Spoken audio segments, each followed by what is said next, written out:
Two red signs I should have noticed with my nightmare client. So I recently had my first horrible experience with a client, and to no surprise, that client was actually a man. So for context, I don't usually work with men, and my clients and anyone I work with are mainly women in business. But I decided I would work with this client because we connected in person, and I thought maybe I was just being too unreasonable with this particular role. So before starting my business as a podcast manager, I worked in corporate for like 8 years and had a lot of negative experience with male colleagues. So hence why I chose to solely only work with women in business now. So I guess the first red sign was agreeing to work with this man.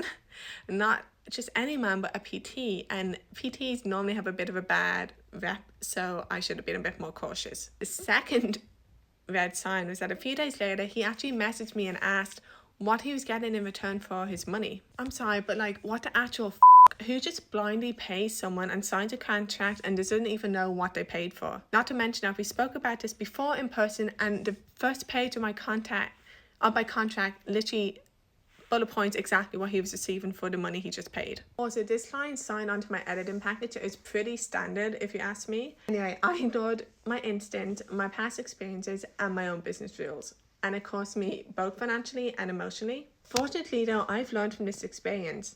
So never compromise on your ideal clients. Your gut instincts are there for a reason, and if something feels off, it probably is. Stick to your own rules. They are there to protect you and your business, and going against them can lead to unnecessary complications. Make sure to have a solid contract in place or a solicitor you can turn to for advice. Clear expectation and boundaries are essential for a successful client relationship.